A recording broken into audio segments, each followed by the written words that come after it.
وبعد مواجهة فيكتور أخدوه أهل المدينة لقاضي البلدة السيد كيروان.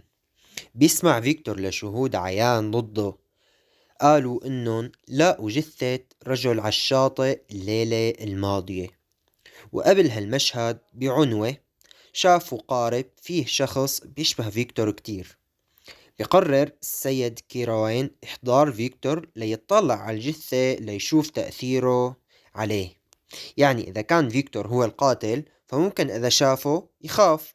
فلما بيشوف فيكتور الجثة بيرتعب كتير، لأن شاف الضحية هي هنري كليرفال، وبيلاقي على رقبته علامة سودا من إيد الوحش. فبينصدم وبيتشنج وبيرد بيمرض لمدة 2 شهر وبيضل بالسجن. بعدها بيتعاطف القاضي معه وبيروح بيزوره بالزنزانة وبيكون معه ضيف. بيفكر انه الوحش اجا يقتله، بس بيلاقي ابوه سمع بمرضه وموت رفيقه فبيجي فورا من جنيف. بيفرح كتير فيكتور بشوفته وبيضل معه وبيحاول يعطي أدلة انه بريء هيك لحتى يطلقوا سراحه، وبعدين بيرجعوا سوا على جنيف. Chapter 21. I was soon introduced into the presence of the magistrate, an old, benevolent man with calm and mild manners. He looked upon me, however, with some degree of severity, and then, turning towards my conductors, he asked who appeared as witnesses on this occasion. About half a dozen men came forward, and, one being selected by the magistrate, he deposed that he had been out fishing the night before with his son and brother-in-law, Daniel Nugent, when, about 10 o'clock, they observed a strong northerly blast rising, and they accordingly put in for port. It was a very dark night, as the moon had not yet risen. They did not land at the harbor, but, as they had been accustomed, at a creek about 2 miles below. He walked on first, carrying a part of the fishing tackle, and his companions followed him at some distance. As he was proceeding along the sands, he struck his foot against something and fell at his length on the ground. His companions came up to assist him, and by the light of their lantern they found that he had fallen on the body of a man, who was to all appearance dead. Their first supposition was that it was the corpse of some person who had been drowned and was thrown on shore by the waves. But on examination they found that the clothes were not wet, and even that the body was not then cold. They instantly carried it to the cottage of an old woman near the spot and endeavored, but in vain, to restore it to life. It appeared to be a handsome young man, about 25 years of age. He had apparently been strangled, for there was no sign of any violence except the black mark of fingers on his neck. The first part of this deposition did not in the least interest me, but when the mark of the fingers was mentioned, I remembered the murder of my brother and felt myself extremely agitated.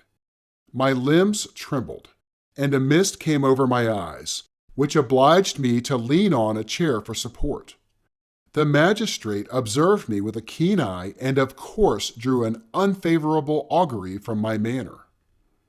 The son confirmed his father's account, but when Daniel Nugent was called, he swore positively that just before the fall of his companion he saw a boat, with a single man in it, at a short distance from the shore, and as far as he could judge by the light of a few stars, it was the same boat in which I had just landed.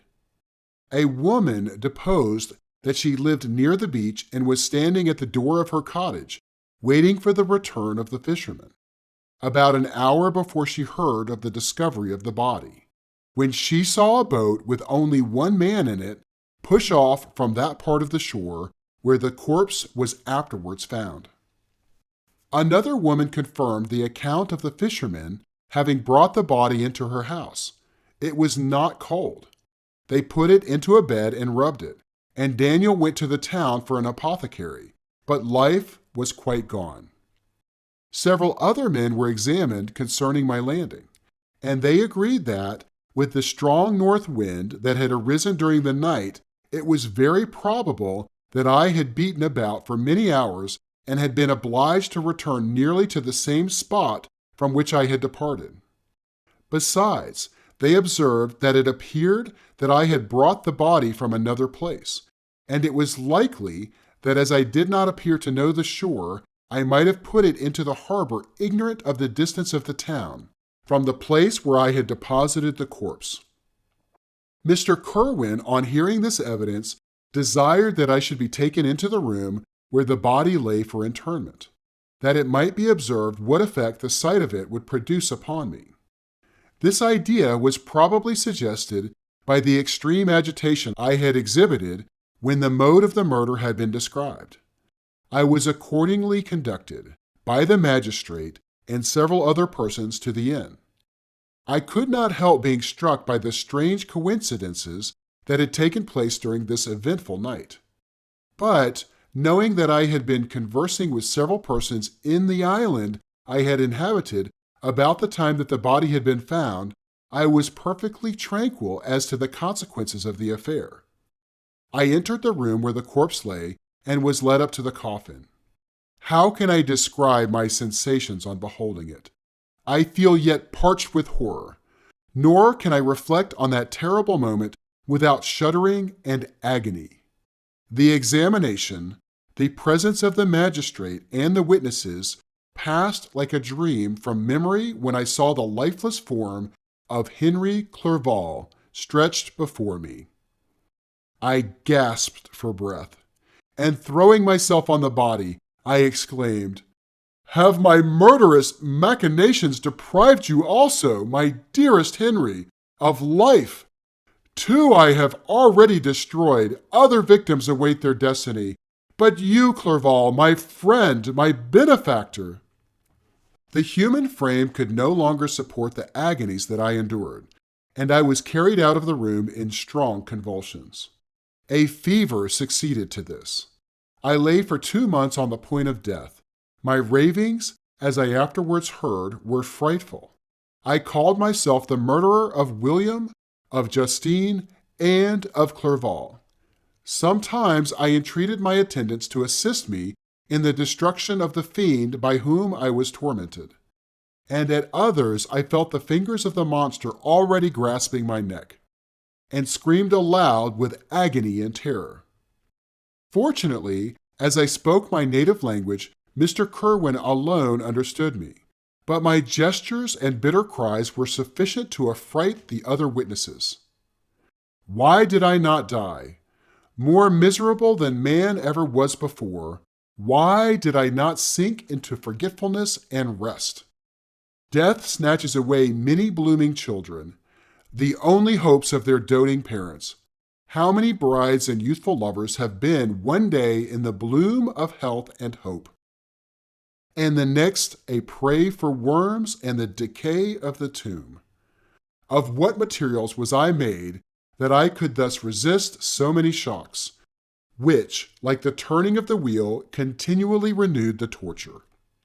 But I was doomed to live, and in 2 months found myself as awakening from a dream, in a prison, stretched on a wretched bed, surrounded by jailers, turnkeys, bolts, and all the miserable apparatus of a dungeon.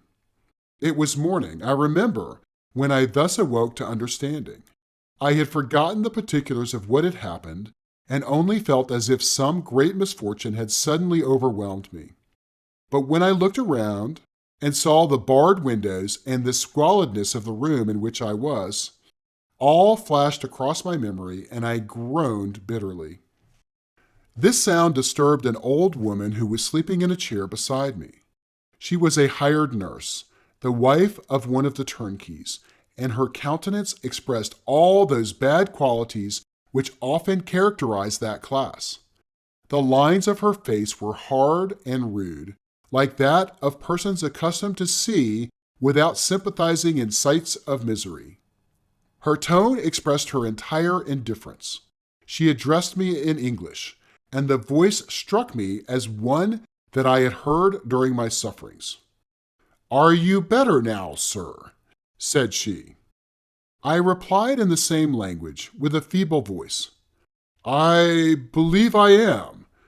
But if it be all true, if indeed I did not dream, I am sorry that I am still alive to feel this misery and horror. For that matter, replied the old woman, if you mean about the gentleman you murdered, I believe that it were better for you if you were dead, for I fancy it will go hard with you. However, that's none of my business. I am sent to nurse you and get you well. I do my duty with a safe conscience. It were well if everybody did the same. I turned with loathing from the woman who could utter so unfeeling a speech to a person just saved, on the very edge of death. But I felt languid and unable to reflect on all that had passed. The whole series of my life appeared to me as a dream. I sometimes doubted if indeed it were all true, for it never presented itself to my mind with the force of reality. As the images that floated before me became more distinct, I grew feverish. A darkness pressed around me. No one was near me who soothed me with the gentle voice of love. No dear hand supported me. The physician came and prescribed medicines, and the old woman prepared them for me. But utter carelessness was visible in the first, and the expression of brutality was strongly marked in the visage of the second. Who could be interested in the fate of a murderer but the hangman who would gain his fee? These were my first reflections, but I soon learned that Mr. Kerwin had shown me extreme kindness. He had caused the best room in the prison to be prepared for me. Wretched indeed was the best. And it was he who had provided a physician and a nurse. It is true, he seldom came to see me, for although he ardently desired to relieve the sufferings of every human creature, he did not wish to be present at the agonies and miserable ravings of a murderer. He came, therefore, sometimes to see that I was not neglected, but his visits were short and with long intervals. One day, while I was gradually recovering, I was seated in a chair, my eyes half open and my cheeks livid like those in death. I was overcome by gloom and misery, and often reflected I had better seek death than desire to remain in a world which to me was replete with wretchedness. At one time I considered whether I should not declare myself guilty and suffer the penalty of the law, less innocent than poor Justine had been. Such were my thoughts when the door of my apartment was opened and Mr. Kerwin entered. His countenance expressed sympathy and compassion. He drew a chair close to mine and addressed me in French. "I fear that this place is very shocking to you. Can I do anything to make you more comfortable?" "I thank you, but all that you mention is nothing to me. On the whole earth there is no comfort which I am capable of receiving. I know that the sympathy of a stranger can be but of little relief to one borne down as you are by so strange a misfortune.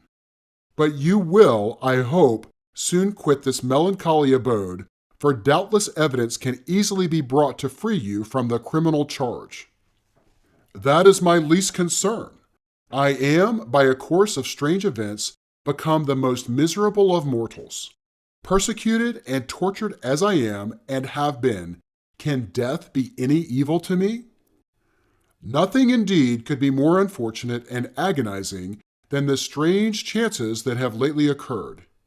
You were thrown by some surprising accident on this shore, renowned for its hospitality, seized immediately, and charged with murder. The first sight that was presented to your eyes was the body of your friend, murdered in so unaccountable a manner and placed, as it were, by some fiend across your path."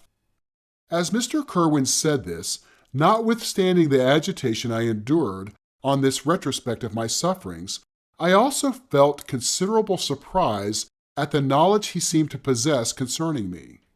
I suppose some astonishment was exhibited in my countenance, for Mr. Kerwin hastened to say, "Immediately upon your being taken ill, all the papers that were on your person were brought me, and I examined them that I might discover some trace by which I could send to your relations an account of your misfortune and illness. I found several letters, and, among others, one which I discovered from its commencement to be from your father. I instantly wrote to Geneva. Nearly 2 months have elapsed since the departure of my letter. But you are ill. Even now you tremble. You are unfit for agitation of any kind. This suspense is 1,000 times worse than the most horrible event. Tell me what new scene of death has been acted, and whose murder I am now to lament.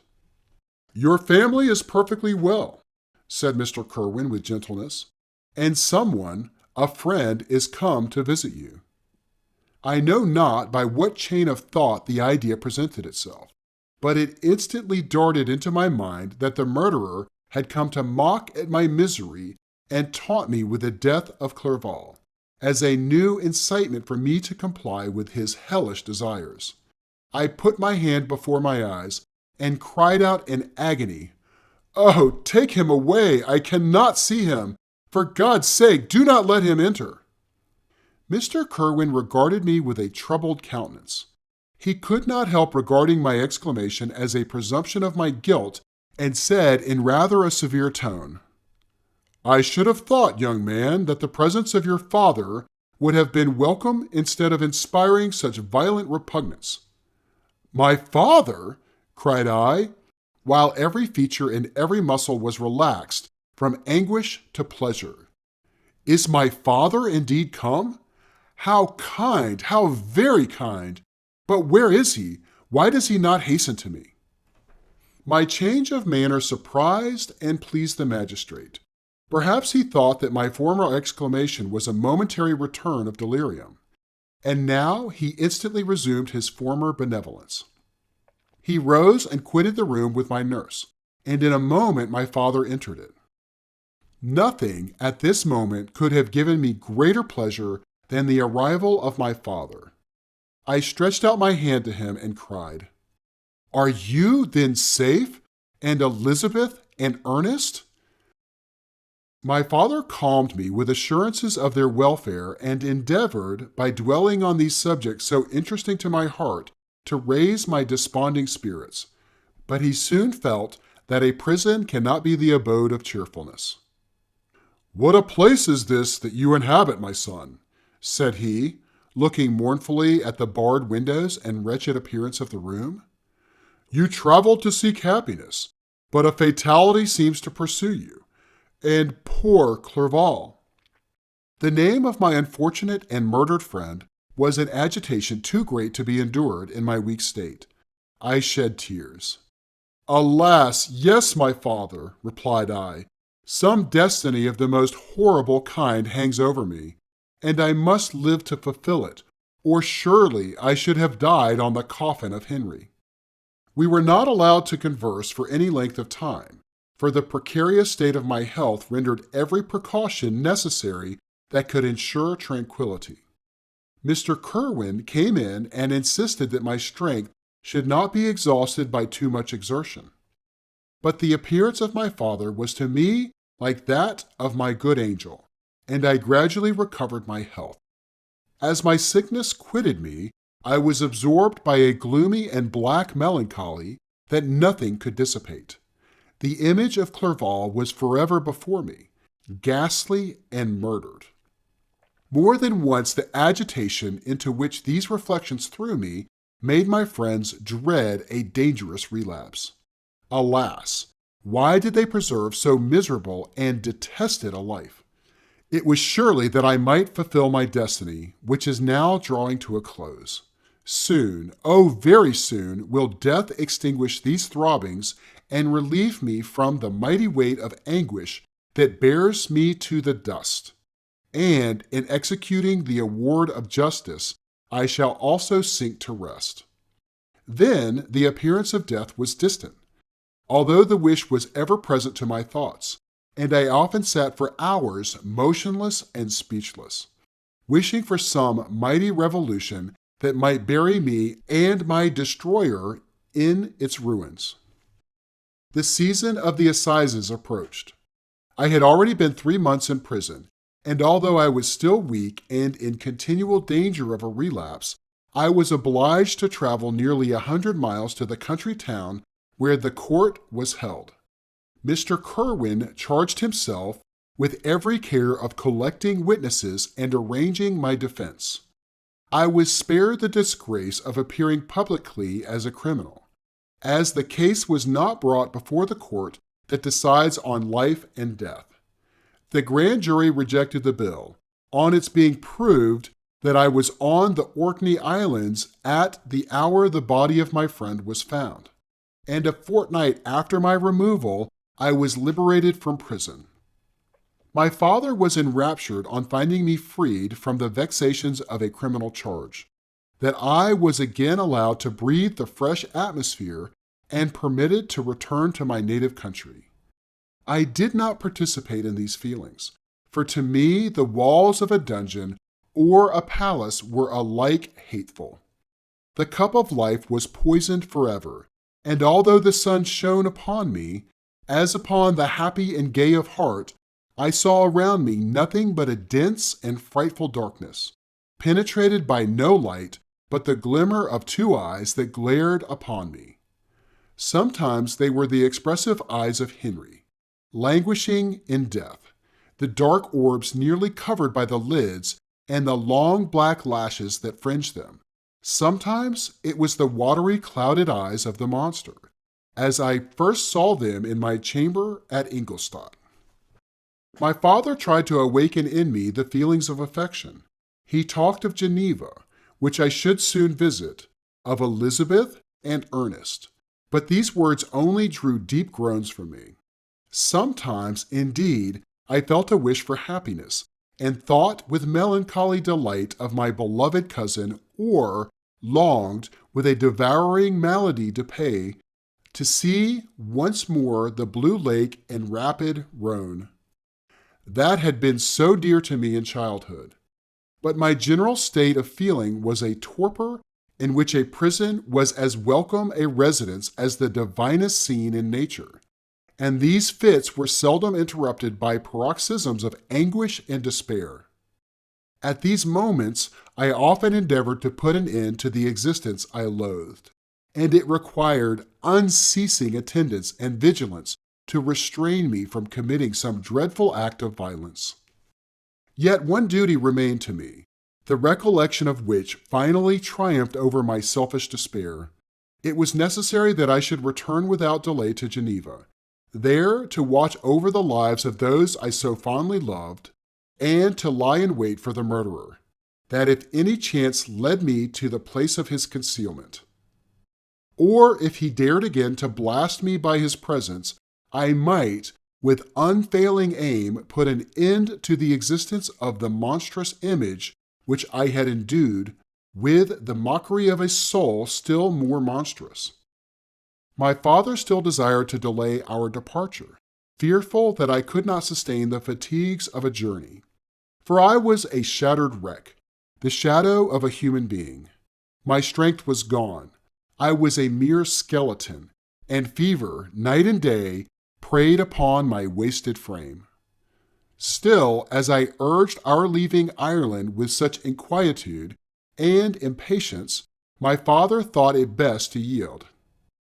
We took our passage on board a vessel bound for Havre de Grace, and sailed with a fair wind from the Irish shores. It was midnight. I lay on the deck looking at the stars and listening to the dashing of the waves. I hailed the darkness that shut Ireland from my sight, and my pulse beat with a feverish joy when I reflected that I should soon see Geneva. The past appeared to me in the light of a frightful dream, yet the vessel in which I was, the wind that blew me from the detested shore of Ireland, and the sea which surrounded me told me too forcibly that I was deceived by no vision, and that Clerval, my friend and dearest companion, had fallen a victim to me and the monster of my creation. I repassed in my memory my whole life, my quiet happiness while residing with my family in Geneva, the death of my mother, and my departure for Ingolstadt. I remembered, shuddering, the mad enthusiasm that hurried me on to the creation of my hideous enemy, and I called to mind the night in which he first lived. I was unable to pursue the train of thought. 1,000 feelings pressed upon me, and I wept bitterly. Ever since my recovery from the fever, I had been in the custom of taking every night a small quantity of laudanum, for it was by means of this drug only that I was enabled to gain the rest necessary for the preservation of life. Oppressed by the recollection of my various misfortunes, I now swallowed double my usual quantity and soon slept profoundly. But sleep did not afford me respite from thought and misery. My dreams presented 1,000 objects that scared me. Towards morning, I was possessed by a kind of nightmare. I felt the fiend's grasp in my neck and could not free myself from it. Groans and cries rang in my ears. My father, who was watching over me, perceiving my restlessness, awoke me. The dashing waves were around, the cloudy sky above. The fiend was not here. A sense of security, a feeling that a truce was established between the present hour and the irresistible, disastrous future imparted to me a kind of calm forgetfulness, of which the human mind is by its structure peculiarly susceptible. طريقهم للبيت بيتوقف الأب والابن بباريس ليرتاحوا شوي. قبل ما يكملوا بتوصلوا رسالة من إليزابيث لتطمن على صحته، وكمان سألته إذا في بحياته حدا تاني غيرها لأنه طول الغيبة، فبيقلها إنها مصدر فرحه ومستحيل يفكر بغيرها، بس بتذكروا الرسالة بوعيد المسخ بأنه رح يكون معه بليلة زفافه. بيظن إنه الوحش بده يقتله أو يتعدى عليه إله، وحدا بيموت وبتمشي القصة وبيخلص البؤس يلي فيه. بيوصل فيكتور وأبوه للبيت وبيبدأوا التخطيط لزفته. بتضل إليزابيث قلقانة بخصوص فيكتور، بس بيأكد لها إنه كل شي حيكون بخير بعد الزفاف إن شاء الله. بيقلها في سر كتير مهم بس ما رح يخبرها عليه لبعد الزواج. بيزيد التوتر عند فيكتور كل ما قرب يوم عرسه، وبيجي اليوم الميمون وبيصير عرس فيكتور، وبيروح بعدها على كوخ هو وعروسته. Chapter 22. The voyage came to an end. We landed and proceeded to Paris. I soon found that I had overtaxed my strength and that I must repose before I could continue my journey. My father's care and attentions were indefatigable, but he did not know the origin of my sufferings and sought erroneous methods to remedy the incurable ill. He wished me to seek amusement in society. I abhorred the face of man. Oh, not abhorred. They were my brethren, my fellow beings, and I felt attracted even to the most repulsive among them, as to the creatures of an angelic nature and celestial mechanism. But I felt that I had no right to share their intercourse. I had unchained an enemy among them whose joy it was to shed their blood and to revel in their groans. How they would, each and all, abhor me and hunt me from the world did they know my unhallowed acts and the crimes which had their source in me. My father yielded at length to my desire to avoid society and strove by various arguments to banish my despair. Sometimes he thought that I felt deeply the degradation of being obliged to answer for a charge of murder, and he endeavored to prove to me the futility of pride. "Alas, my father," said I, "how little do you know me. Human beings, their feelings and passions would indeed be degraded if such a wretch as I felt pride. Justine, poor unhappy Justine, was as innocent as I, and she suffered the same charge. She died for it, and I am the cause of this. I murdered her. William, Justine, and Henry, they all died by my hands." My father had often, during my imprisonment, heard me make the same assertion.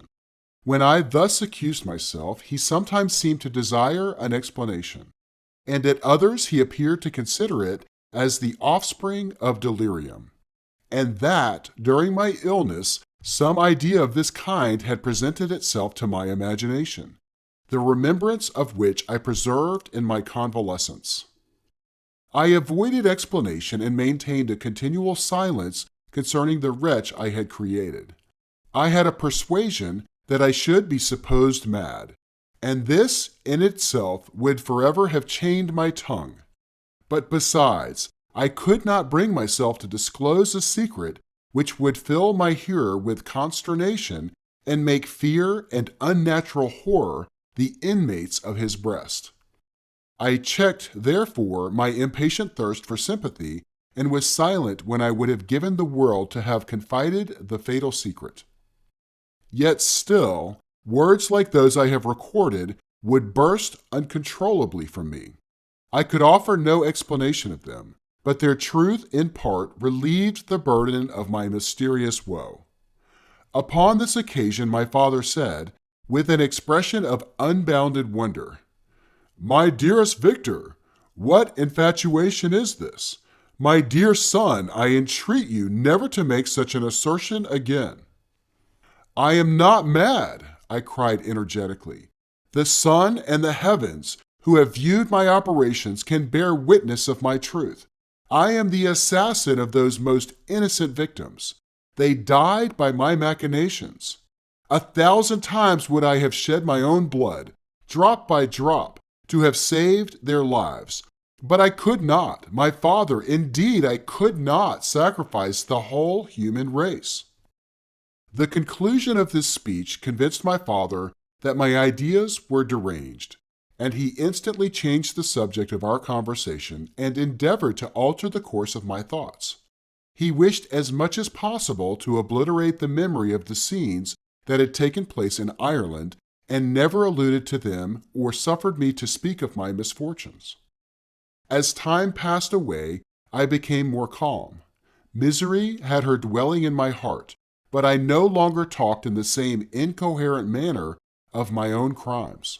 Sufficient for me was the consciousness of them. By the utmost self-violence, I curbed the imperious voice of wretchedness, which sometimes desired to declare itself to the whole world, and my manners were calmer and more composed than they had ever been since my journey to the Sea of Ice.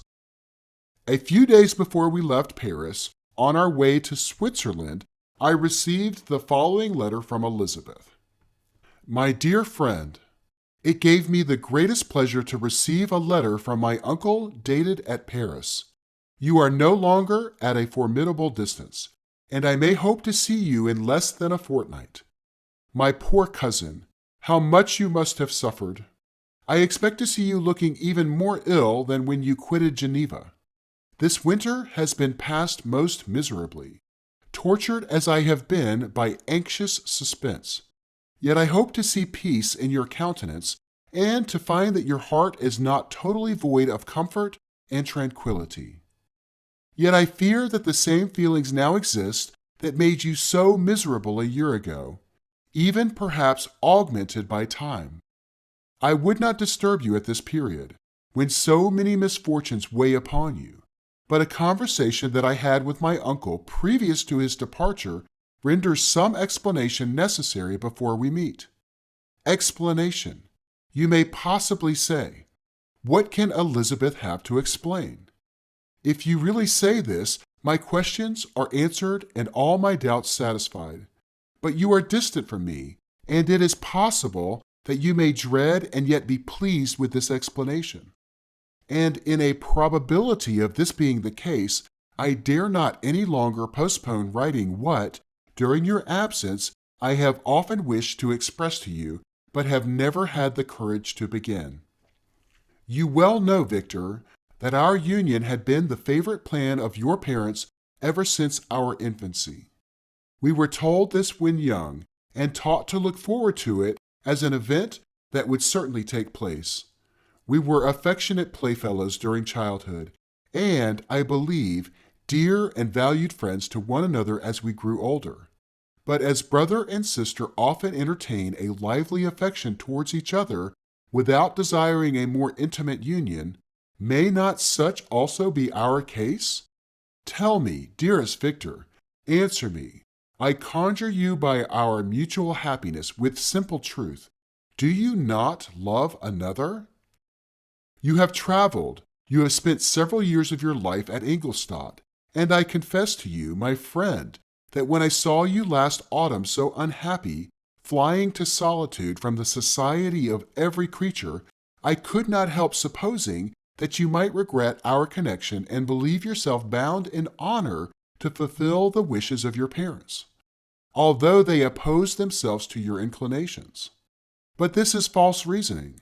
I confess to you, my friend, that I love you, and that in my airy dreams of futurity you have been my constant friend and companion. But it is your happiness I desire as well as my own when I declare to you that our marriage would render me eternally miserable unless it were the dictate of your own free choice. Even now I weep to think that, borne down as you are by the cruelest misfortunes, you may stifle, by the word honor, all hope of that love and happiness which would alone restore you to yourself. I, who have so disinterested an affection for you, may increase your miseries tenfold by being an obstacle to your wishes. Ah, Victor, be assured that your cousin and playmate has too sincere a love for you not to be made miserable by this supposition. Be happy, my friend, and if you obey me in this one request, remain satisfied that nothing on earth will have the power to interrupt my tranquility. Do not let this letter disturb you. Do not answer tomorrow or the next day, or even until you come if it will give you pain. My uncle will send me news of your health, and if I see but one smile on your lips when we meet, occasioned by this or any other exertion of mine, I shall need no other happiness. Elizabeth Lavenza. Geneva, May 18th. This letter revived in my memory what I had before forgotten, the threat of the fiend. I will be with you on your wedding night. Such was my sentence, and on that night would the demon employ every art to destroy me and tear me from the glimpse of happiness which promised partly to console my sufferings? On that night he had determined to consummate his crimes by my death. Well, be it so. A deadly struggle would then assuredly take place, in which, if he were victorious, I should be at peace and his power over me be at an end. If he were vanquished, I should be a free man. Alas, what freedom! Such as the peasant enjoys when his family has been massacred before his eyes, his cottage burnt, his lands laid waste, and he is turned adrift, homeless, penniless, and alone, but free. Such would be my liberty, except that in my Elizabeth I possessed a treasure, alas, balanced by those horrors of remorse and guilt which would pursue me until death. Sweet and beloved Elizabeth, I read and reread her letter, and some softened feelings stole into my heart and dared to whisper paradisical dreams of love and joy. But the apple was already eaten, and the angel's arm bared to drive me from all hope. Yet I would die to make her happy.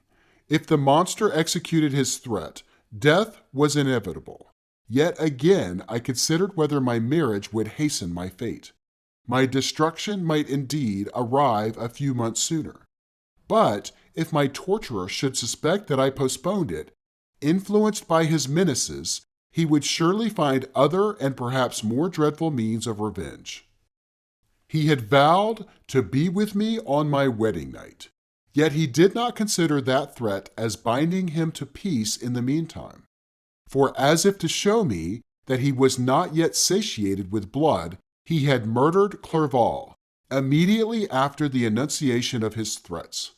I resolved, therefore, that if my immediate union with my cousin would conduce either to hers or my father's happiness, my adversary's designs against my life should not retard it a single hour.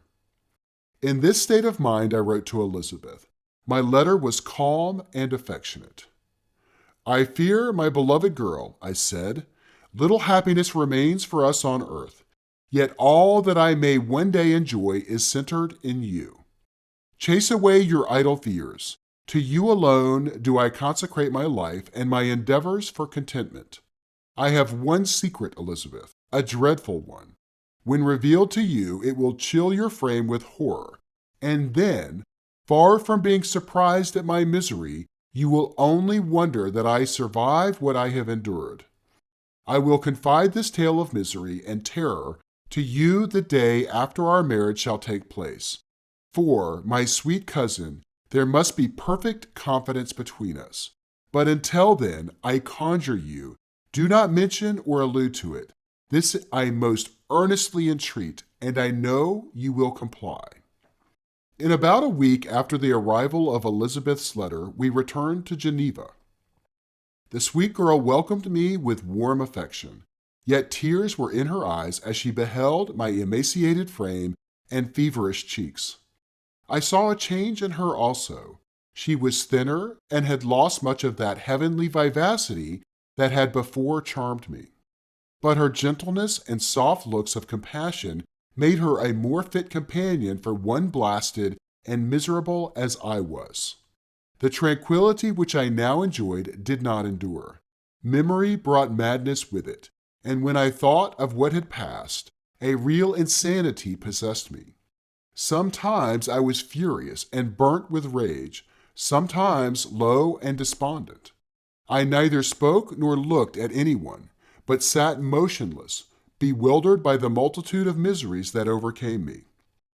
Elizabeth alone had the power to draw me from these fits. Her gentle voice would soothe me when transported by passion and inspire me with human feelings when sunk in torpor. She wept with me and for me. When reason returned, she would remonstrate and endeavor to inspire me with resignation. Ah, it is well for the unfortunate to be resigned, but for the guilty there is no peace. The agonies of remorse poison the luxury there is otherwise sometimes found in indulging the excess of grief. Soon after my arrival, my father spoke of my immediate marriage with Elizabeth. I remained silent. Have you, then, some other attachment? None on earth. I love Elizabeth and look forward to our union with delight. Let the day, therefore, be fixed, and on it I will consecrate myself, in life or death, to the happiness of my cousin. My dear Victor, do not speak thus. Heavy misfortunes have befallen us, but let us only cling closer to what remains and transfer our love for those whom we have lost to those who yet live. Our circle will be small, but bound close by the ties of affection and mutual misfortune. And when time shall have softened your despair, new and dear objects of care will be born to replace those of whom we have been so cruelly deprived. Such were the lessons of my father, but to me the remembrance of the threat returned. Nor can you wonder that, omnipotent as the fiend had yet been in his deeds of blood, I should almost regard him as invincible, and that when he had pronounced the words, "I shall be with you on your wedding night," I should regard the threatened fate as unavoidable. But death was no evil to me if the loss of Elizabeth were balanced with it, and I therefore, with a contented and even cheerful countenance, agreed with my father that if my cousin would consent, the ceremony should take place in 10 days, and thus put, as I imagined, the seal to my fate.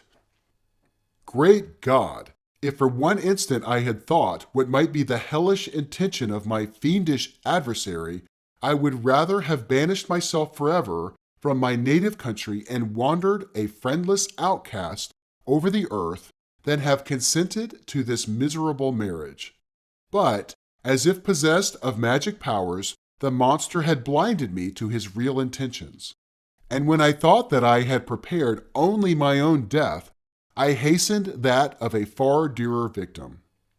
As the period fixed for our marriage drew nearer, Whether from cowardice or a prophetic feeling, I felt my heart sink within me.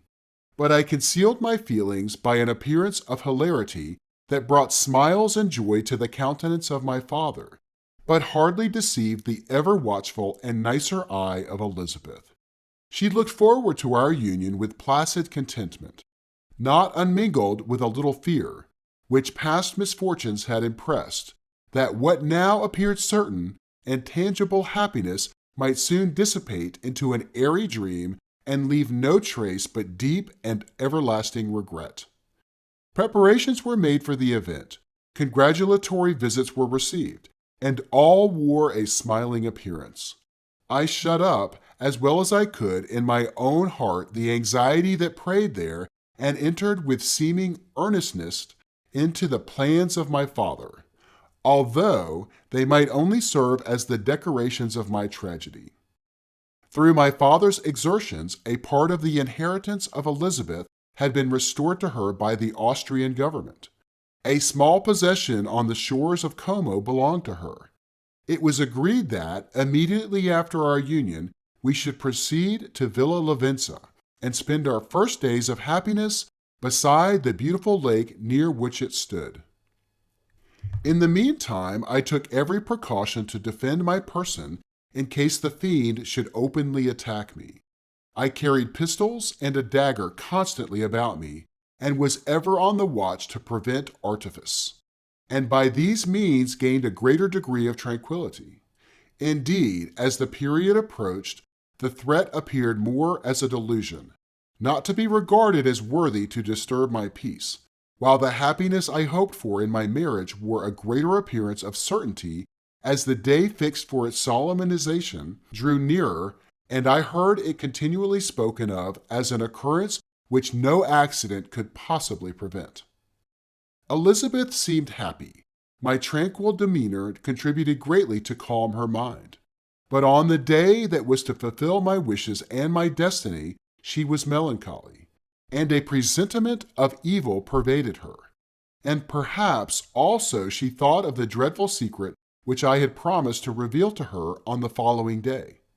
My father was in the meantime overjoyed, and in the bustle of preparation only recognized in the melancholy of his niece the diffidence of a bride. After the ceremony was performed, a large party assembled at my father's, but it was agreed that Elizabeth and I should commence our journey by water, sleeping that night at Evian and continuing our voyage on the following day. The day was fair, the wind favorable. All smiled on our nuptial embarkation. Those were the last moments of my life during which I enjoyed the feeling of happiness. We passed rapidly along. The sun was hot, but we were sheltered from its rays by a kind of canopy while we enjoyed the beauty of the scene, sometimes on one side of the lake, where we saw Mont Saleve, the pleasant banks of Montalegre, and at a distance, surmounting all, the beautiful Mont Blanc and the assemblage of snowy mountains that in vain endeavored to emulate her. Sometimes coasting the opposite banks, we saw the mighty Jura opposing its dark side to the ambition that would quit its native country, and an almost insurmountable barrier to the invader who should wish to enslave it. I took the hand of Elizabeth. "You are sorrowful, my love. Ah, if you knew what I have suffered, and what I may yet endure, you would endeavor to let me taste the quiet and freedom from despair that this one day at least permits me to enjoy." "Be happy, my dear Victor," replied Elizabeth. "There is, I hope, nothing to distress you, and be assured that if a lively joy is not painted in my face, my heart is contented. Something whispers to me not to depend too much on the prospect that is open before us, but I will not listen to such a sinister voice. Observe how fast we move along, and how the clouds, which sometimes obscure and sometimes rise above the dome of Mont Blanc, rendered this scene of beauty still more interesting. Look also at the innumerable fish that are swimming in the clear waters, where we can distinguish every pebble that lies at the bottom. What a divine day! How happy and serene all nature appears. Thus Elizabeth endeavored to divert her thoughts and mind from all reflection upon melancholy subjects. But her temper was fluctuating. Joy for a few instants shone in her eyes, but it continually gave place to distraction and reverie. The sun sank lower in the heavens. We passed the river Drance and observed its path through the chasms of the higher and the glens of the lower hills. The Alps here came closer to the lake, and we approached the amphitheater of mountains which forms its eastern boundary. The spire of Evian shone under the woods that surrounded it and the range of mountain above mountain by which it was overhung. The wind, which had hitherto carried us along with amazing rapidity, sank at sunset to a light breeze. The soft air just ruffled the water and caused a pleasant motion among the trees as we approached the shore, from which it wafted the most delightful scent of flowers and hay. The sun sank beneath the horizon as we landed, and as I touched the shore, I felt those cares and fears revive, which soon were to clasp me and cling to me forever. بيتمشى فيكتور وإليزابيث بالليل بالأرجاء، بس ما في بتفكير فيكتور غير الوحش وخايف كتير. بيرجعوا على البيت ويضل خايف يجيهم المسخ وتشوفه إليزابيث. بيقلها تنام وبيروح ليدور على المسخ لأن حاسه بالبيت، وفجأة بيسمع صراخ إليزابيث. بيطلع بيلاقيه خلص عليها. رجع فيكتور على بيت أبوه وخبره شو صار، وانصدم من النهاية المأساوية اللي كانت مفروض تكون يوم سعيد. اتأثر أبوه بالخبر وبالأخبار المتتالية ومات بعد كم يوم. بعد كل هاد قرر فيكتور يحكي الحقيقة، وراح لعند قاضي بجنيف يحكي له في وحش قتل زوجته. فالقاضي بيستهجن الموضوع وما بيصدقه، فبيقرر فيكتور يكرس حياته ليدور على المسخ ويدمره. Chapter 23. It was 8 o'clock when we landed.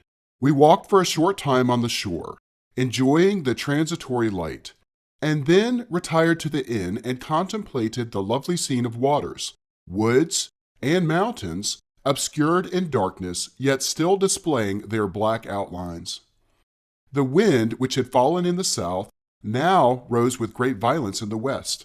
The moon had reached her summit in the heavens and was beginning to descend. The clouds swept across it swifter than the flight of the vulture and dimmed her rays, while the lake reflected the scene of the busy heavens, rendered still busier by the restless waves that were beginning to rise. Suddenly, a heavy storm of rain descended. I had been calm during the day, but as soon as night obscured the shapes of objects, 1,000 fears arose in my mind. I was anxious and watchful, while my right hand grasped a pistol which was hidden in my bosom. Every sound terrified me, but I resolved that I would sell my life dearly and not shrink from the conflict until my own life or that of my adversary was extinguished. Elizabeth observed my agitation for some time in timid and fearful silence, but there was something in my glance which communicated terror to her, and trembling, she asked, "What is it that agitates you, my dear Victor? What is it you fear?" "Oh, peace, peace, my love," replied I. "This night and all will be safe. But this night is dreadful, very dreadful." I passed an hour in this state of mind, when suddenly I reflected how fearful the combat which I momentarily expected would be to my wife, and I earnestly entreated her to retire, resolving not to join her until I had obtained some knowledge as to the situation of my enemy. She left me, and I continued some time walking up and down the passages of the house and inspecting every corner that might afford a retreat to my adversary. But I soon discovered no trace of him and was beginning to conjecture that some fortunate chance had intervened to prevent the execution of his menaces, when suddenly I heard a shrill and dreadful scream. It came from the room into which Elizabeth had retired. As I heard it, the whole truth rushed into my mind. My arms dropped. The motion of every muscle and fiber was suspended. I could feel the blood trickling in my veins and tingling in the extremities of my limbs. This state lasted but for an instant. The scream was repeated, and I rushed into the room. Great God! Why did I not then expire? Why am I here to relate the destruction of the best hope and the purest creature on earth? She was there, lifeless and inanimate, thrown across the bed, her head hanging down, and her pale and distorted features half covered by her hair. Everywhere I turn, I see the same figure, her bloodless arms and relaxed form flung by the murderer on its bridal bier. Could I behold this and live? Alas, life is obstinate and clings closest where it is most hated. For a moment only did I lose recollection. I fell senseless on the ground. When I recovered, I found myself surrounded by the people of the inn. Their countenances expressed a breathless terror, but the horror of others appeared only as a mockery, a shadow of the feelings that oppressed me. I escaped from them to the room where lay the body of Elizabeth, my love, my wife, so lately living, so dear, so worthy. She had been moved from the posture in which I had first beheld her, and now, as she lay, her head upon her arm and a handkerchief thrown across her face and neck, I might have supposed her asleep. I rushed towards her and embraced her with ardor, but the deadly languor and coldness of the limbs told me that what I now held in my arms had ceased to be Elizabeth, whom I had loved and cherished.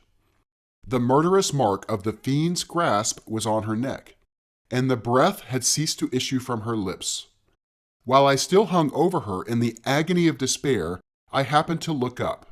The windows of the room had before been darkened, and I felt a kind of panic on seeing the pale, yellow light of the moon illuminate the chamber.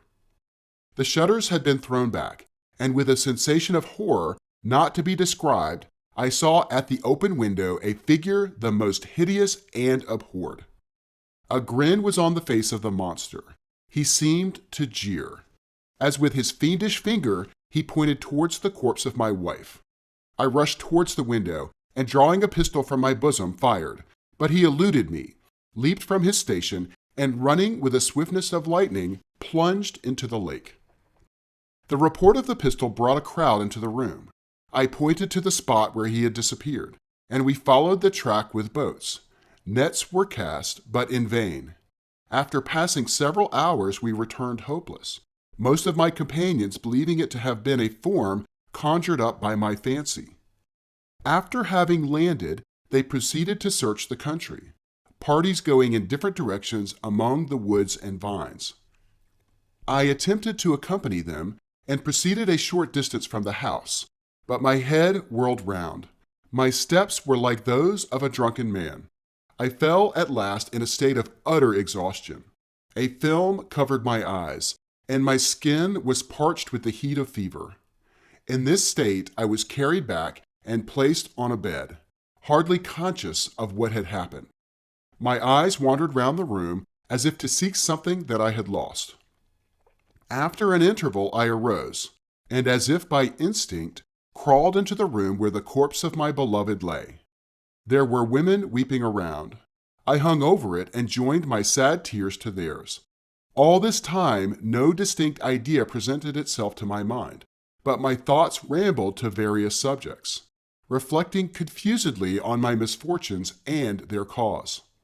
I was bewildered, in a cloud of wonder and horror. The death of William, the execution of Justine, the murder of Clerval, and lastly of my wife. Even at that moment, I knew not that my only remaining friends were safe from the malignity of the fiend. My father even now might be writhing under his grasp, and Ernest might be dead at his feet. This idea made me shudder and recalled me to action. I started up and resolved to return to Geneva with all possible speed. There were no horses to be procured, and I must return by the lake.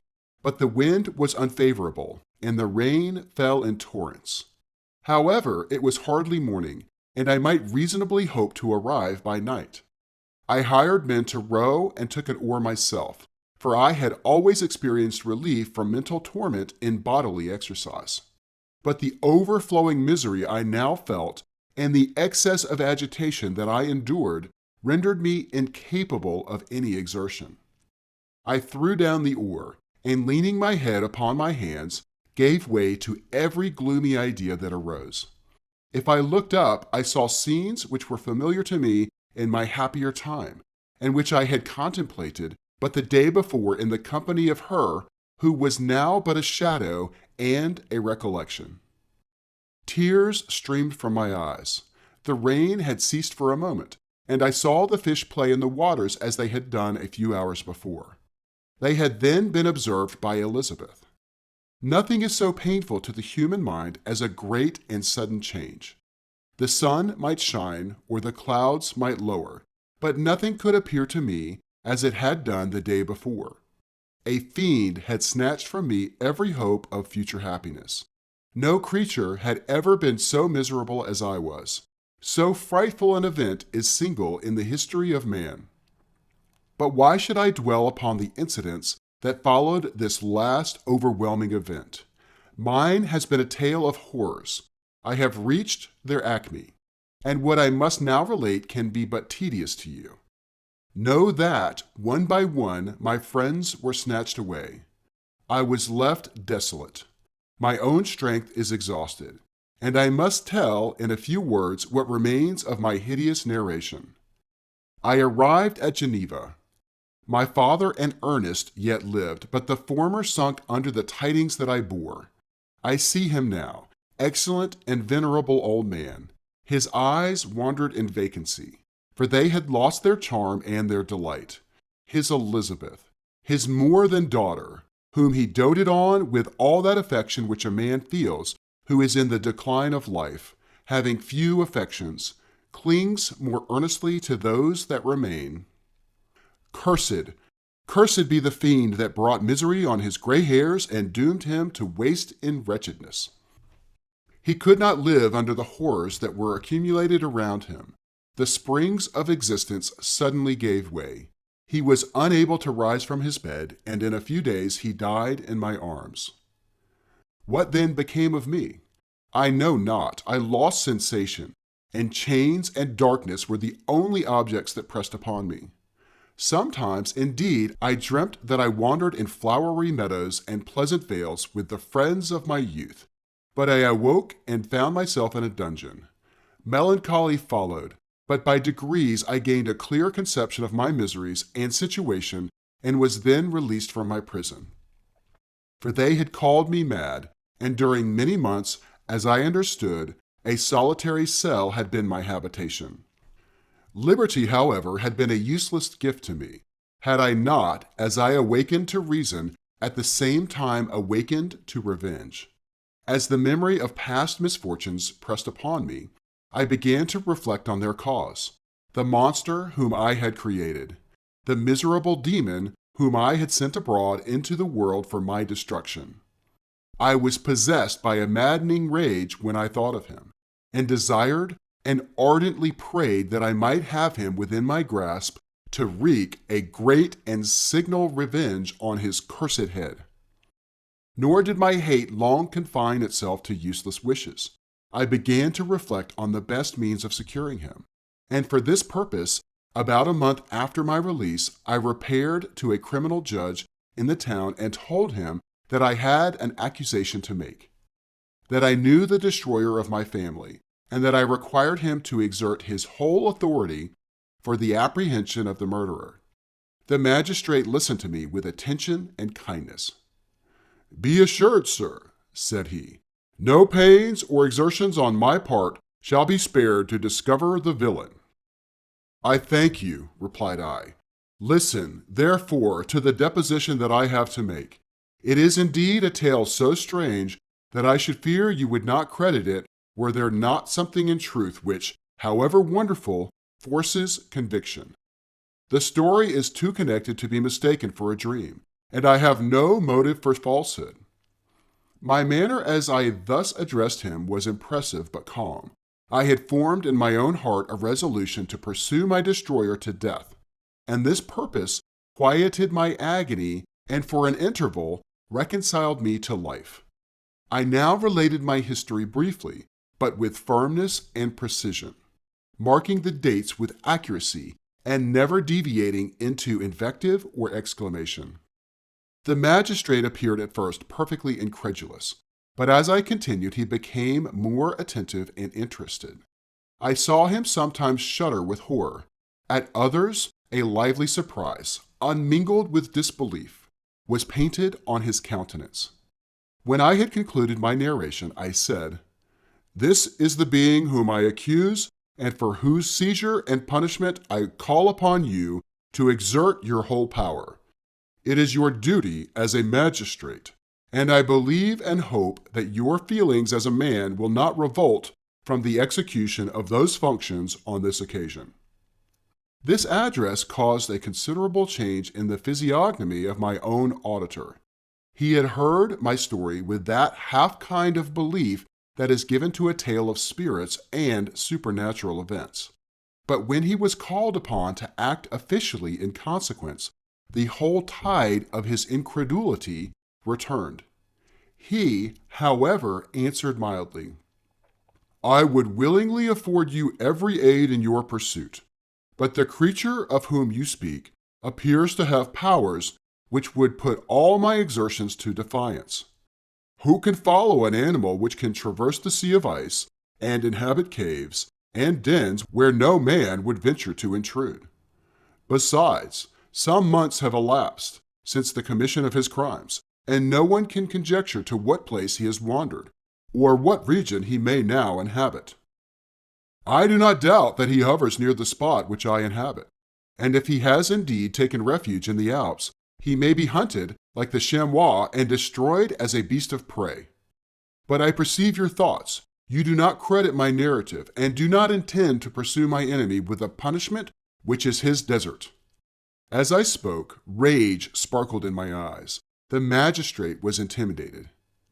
"You are mistaken," said he. "I will exert myself, and if it is in my power to seize the monster, be assured that he shall suffer punishment proportionate to his crimes. But I fear, from what you have yourself described to be his properties, that this will prove impracticable. And thus, while every proper measure is pursued, you should make up your mind to disappointment." "That cannot be, but all that I can say will be of little avail.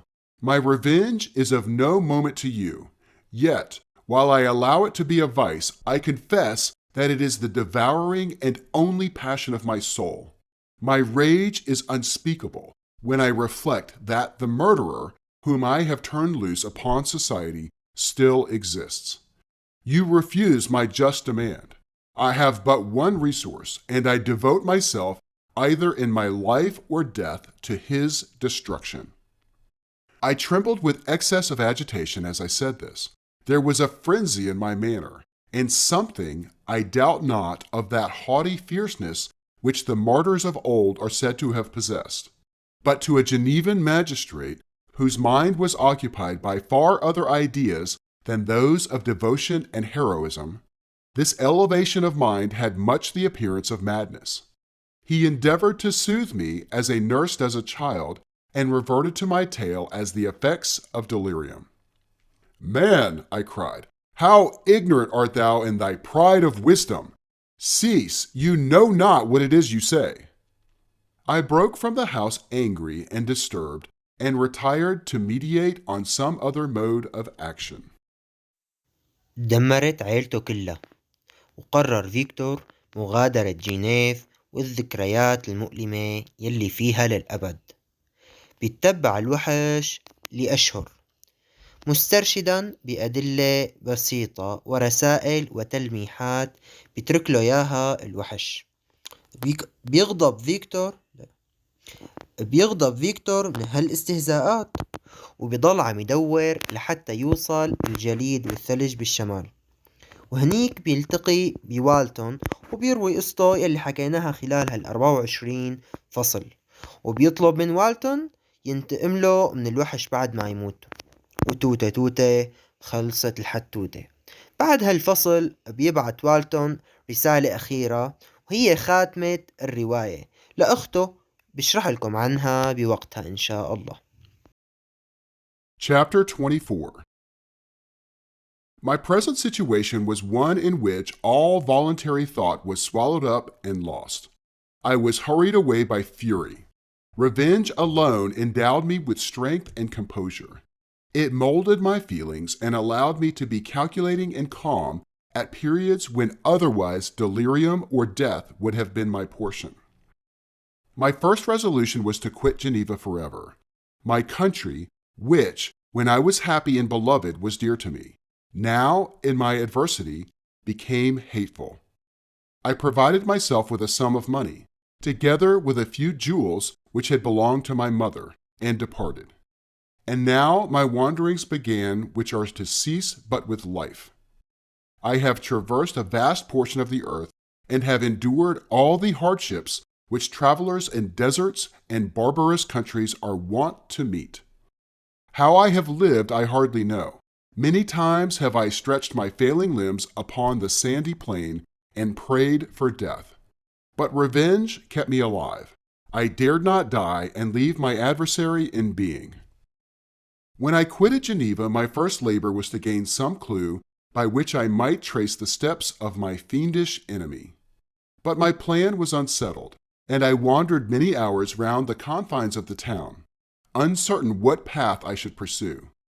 As night approached, I found myself at the entrance of the cemetery where William, Elizabeth, and my father reposed. I entered it and approached the tomb which marked their graves.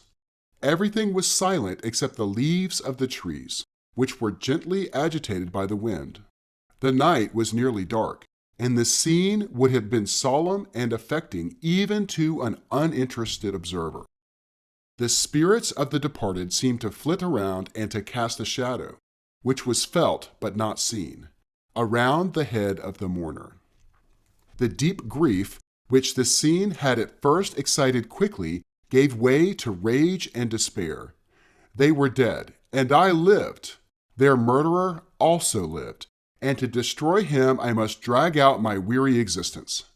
I knelt on the grass and kissed the earth, and with quivering lips exclaimed, "By the sacred earth on which I kneel, by the shades that wander near me, by the deep and eternal grief that I feel, I swear, and by thee, O night, and the spirits that preside over thee, to pursue the demon who caused this misery, until he or I shall perish in mortal conflict.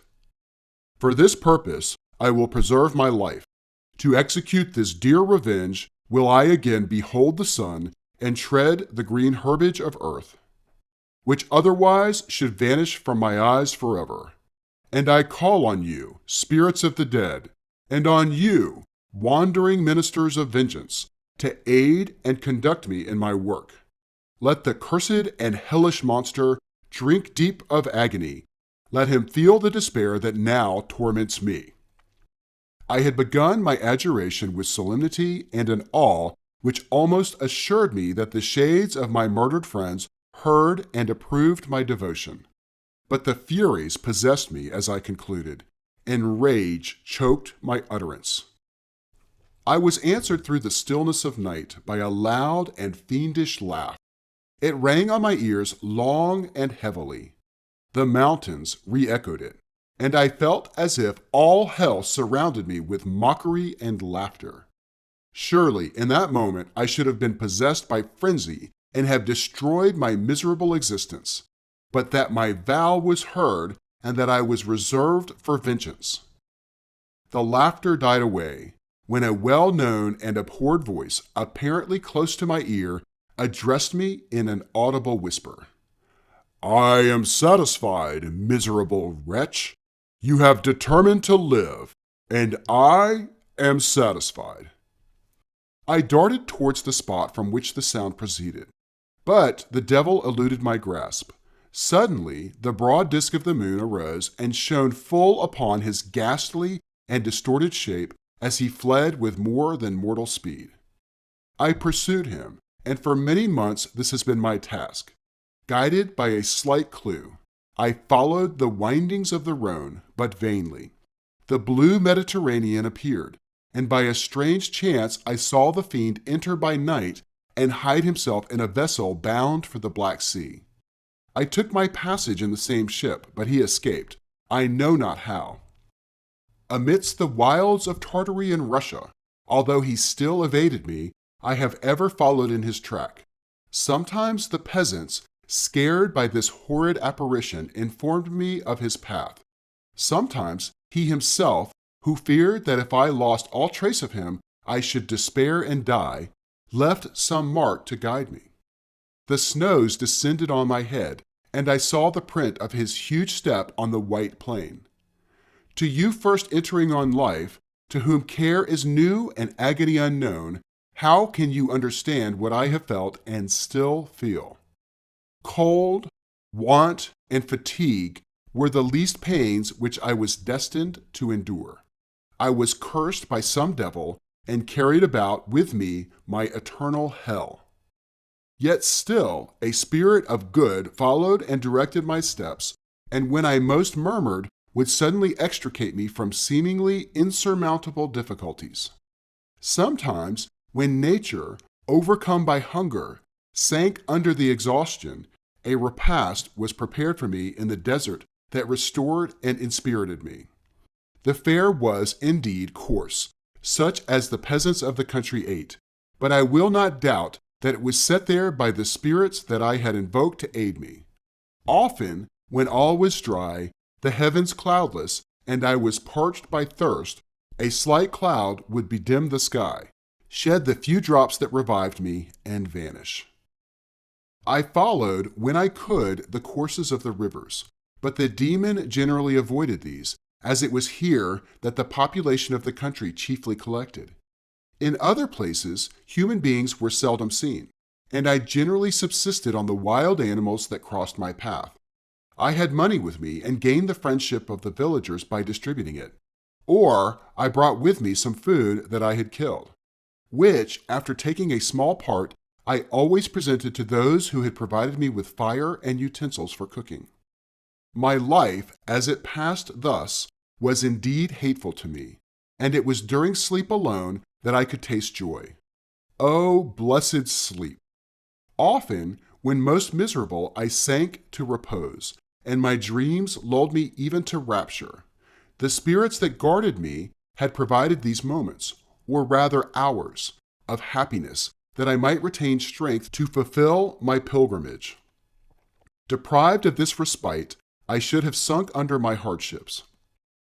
During the day I was sustained and inspirited by the hope of night, for in sleep I saw my friends, my wife, and my beloved country. Again I saw the benevolent countenance of my father, heard the silver tones of my Elizabeth's voice, and beheld Clerval enjoying health and youth. Often, when wearied by a toilsome march, I persuaded myself that I was dreaming until night should come, and that I should then enjoy reality in the arms of my dearest friends. What agonizing fondness did I feel for them! How did I cling to their dear forms, as sometimes they haunted even my waking hours, and persuade myself that they still lived. At such moments, vengeance, that burned within me, died in my heart, and I pursued my path towards the destruction of the demon more as a task enjoined by heaven, as the mechanical impulse of some power of which I was unconscious, than as the ardent desire of my soul. What his feelings were whom I pursued I cannot know. Sometimes, indeed, he left marks in writing on the barks of trees or cut in stone that guided me and instigated my fury. "My reign is not yet over." These words were legible in one of these inscriptions.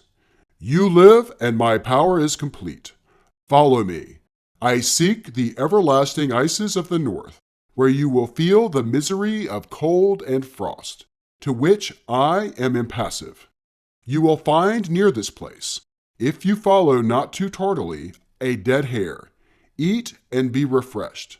Come on, my enemy. We have yet to wrestle for our lives, but many hard and miserable hours must you endure until that period shall arrive."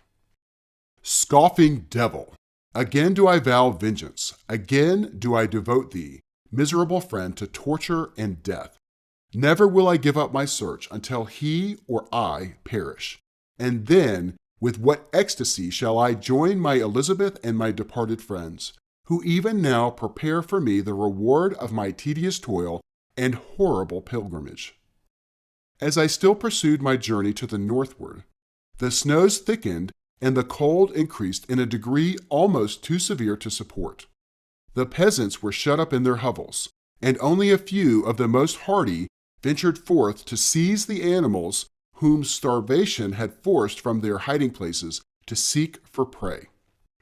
The rivers were covered with ice, and no fish could be procured, and thus I was cut off from my chief article of maintenance. The triumph of my enemy increased with the difficulty of my labors.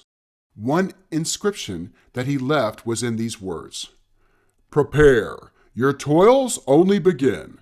Wrap yourself in furs and provide food, for we shall soon enter upon a journey where your sufferings will satisfy my everlasting hatred."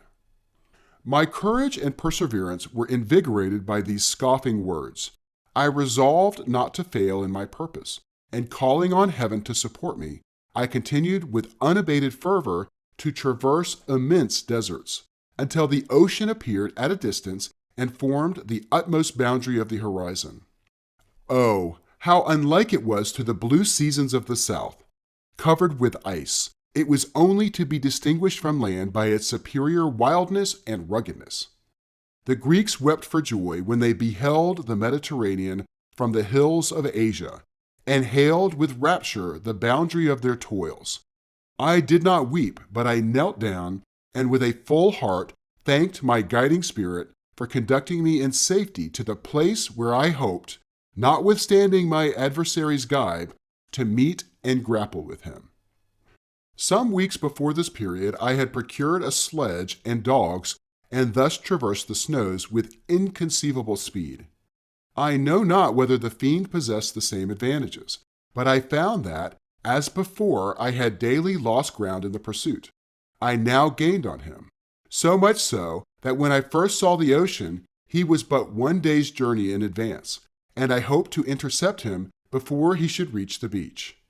With new courage, therefore, I pressed on, and in 2 days arrived at a wretched hamlet on the seashore. I inquired of the inhabitants concerning the fiend and gained accurate information. A gigantic monster, they said, had arrived the night before, armed with a gun and many pistols, putting to flight the inhabitants of a solitary cottage through fear of his terrific appearance. He had carried off their store of winter food, and placing it in a sledge, to draw which he had seized on a numerous drove of trained dogs. He had harnessed them, and the same night, to the joy of the horror-struck villagers, had pursued his journey across the sea in a direction that led to no land, and they conjectured that he must speedily be destroyed by the breaking of the ice or frozen by the eternal frosts. On hearing this information, I suffered a temporary access of despair. He had escaped me, and I must commence a destructive and almost endless journey across the mountainous ices of the ocean. Amidst cold that few of the inhabitants could long endure, and which I, the native of a genial and sunny climate, could not hope to survive.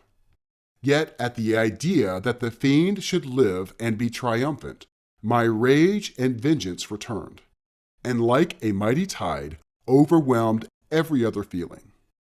After a slight repose, during which the spirits of the dead hovered round and instigated me to toil and revenge, I prepared for my journey. I exchanged my land sledge for one fashioned for the inequalities of the frozen ocean, and purchasing a plentiful stock of provisions, I departed from land. I cannot guess how many days have passed since then, but I have endured misery which nothing but the eternal sentiment of a just retribution burning within my heart could have enabled me to support. Immense and rugged mountains of ice often barred up my passage, and I often heard the thunder of the ground sea, which threatened my destruction. But again the frost came and made the paths of the sea secure. By the quantity of provision which I had consumed, I should guess that I had passed 3 weeks in this journey, and the continual protraction of hope, returning back upon the heart, often wrung bitter drops of despondency and grief from my eyes. Despair had indeed almost secured her prey, and I should soon have sunk beneath this misery. Once, after the poor animals that conveyed me had with incredible toil gained the summit of a sloping ice mountain, and one, sinking under his fatigue, died, I viewed the expanse before me with anguish, when suddenly my eye caught a dark speck upon the dusky plain. I strained my sight to discover what it could be, and uttered a wild cry of ecstasy when I distinguished a sledge in the distorted proportions of a well-known form within. Oh, with what a burning gush did hope revisit my heart! Warm tears filled my eyes, which I hastily wiped away, that they might not intercept the view I had of the demon. But still my sight was dimmed by the burning drops, until, giving way to the emotions that oppressed me, I wept aloud. But this was not the time for delay. I disencumbered the dogs of their dead companion, gave them a plentiful portion of food, and after an hour's rest, which was absolutely necessary, and yet which was bitterly irksome to me, I continued my route. The sledge was still visible, nor did I again lose sight of it except at the moments when for a short time some ice rock concealed it with its intervening crags. I indeed perceptibly gained on it, and when, after nearly 2 days' journey, I beheld my enemy at no more than a mile distant, my heart bounded within me. But now, when I appeared almost within grasp of my foe, my hopes were suddenly extinguished, and I lost all trace of him more utterly than I had ever done before. A ground sea was heard, the thunder of its progress, and the waters rolled and swelled beneath me, became every moment more ominous and terrific. I pressed on, but in vain. The wind arose. The sea roared, and, as with the mighty shock of an earthquake, it split and cracked with a tremendous and overwhelming sound. The work was soon finished.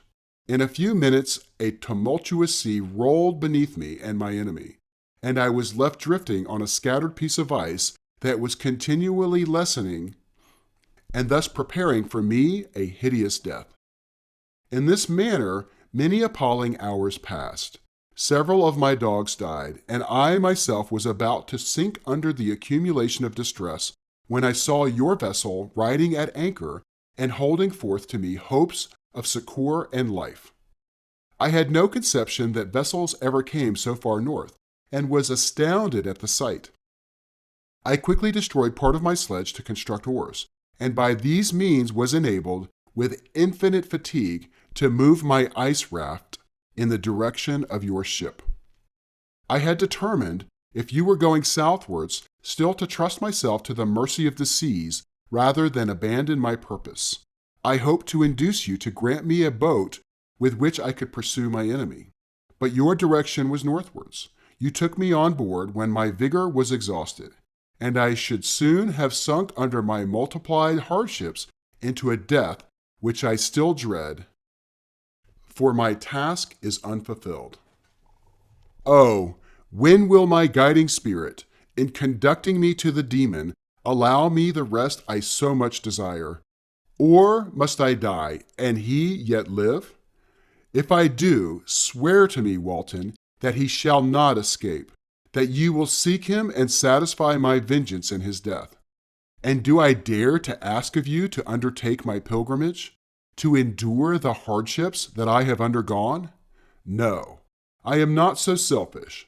Yet, when I am dead, if he should appear, if the ministers of vengeance should conduct him to you, swear he shall not live.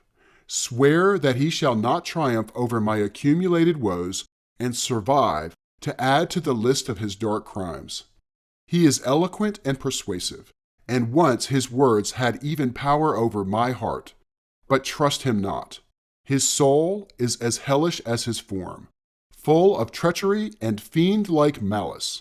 Hear him not. Call on the names of William, Justine, Clerval, Elizabeth, my father, and of the wretched Victor, and thrust your sword into his heart. I will hover near and direct the steel aright. بنهاية رواية فيكتور بيستأنف والتون سرد القصة وبيسكر على الموضوع. بعد كم يوم من اختفاء المسخ بيحاوط التلج سفينة والتون وبيموت كتير من الطاقم بالبرد، فبيقرر باقي طاقم السفينة يلفوا ويرجعوا على الجنوب وما يكملوا. بيشوف والتون قصة فيكتور كتحذير وبيقرر يلف السفينة ويرجع. بيموت فيكتور بعد هالحادثة بوقت قصير، وهو على فراش الموت بينصح والتون ما يكون طموح كتير، لأن وقت طمح فيكتور سوى شي غلط وبيقصد المسخ. بيجي المسخ على سفينة والتون كرمال يقرأ له الفاتحة، كرمال يعزيه يعني، وبيخبر والتون انه هذا الشي زعله كتير ورح يضل ندمان باقي حياته، وانه رح يحرق حاله كرمال ما حدا يعرف وجوده ويحمل حاله وبيروح. بيضل مراقبه والتون لحد ما يختفي بين الضباب، وما عاد حدا بيسمع عن المسخ أخبار بعد هديك الحادثة. You have read the strange and terrific story, Margaret, and do you not feel your blood congeal with horror, like that which even now curdles mine? Sometimes, seized with sudden agony, he could not continue his tale. At others, his voice broken yet piercing, uttered with difficulty the words so replete with anguish. His fine and lovely eyes were now lighted up with indignation, now subdued to downcast sorrow and quenched in infinite wretchedness. Sometimes he commanded his countenance and tones and related the most horrible incidents with a tranquil voice, suppressing every mark of agitation. Then, like a volcano bursting forth, his face would suddenly change to an expression of the wildest rage as he shrieked out imprecations on his persecutor. His tale is connected and told with an appearance of the simplest truth. Yet I own to you that the letters of Felix and Safie, which he showed me, and the apparition of the monster seen from our ship, brought to me a greater conviction of the truth of his narrative than his asseverations, however earnest and connected. Such a monster has, then, really existence. I cannot doubt it, yet I am lost in surprise and admiration. Sometimes I endeavor to gain from Frankenstein the particulars of his creature's formation, but on this point he was impenetrable. "Are you mad, my friend?" said he, "or whither does your senseless curiosity lead you? Would you also create for yourself and the world a demoniacal enemy? Peace, peace! Learn my miseries and do not seek to increase your own." Frankenstein discovered that I made notes concerning his history. He asked to see them and then himself corrected and augmented them in many places, but principally in giving the life and spirit to the conversations he held with his enemy. "Since you have preserved my narration," said he, "I would not that a mutilated one should go down to posterity."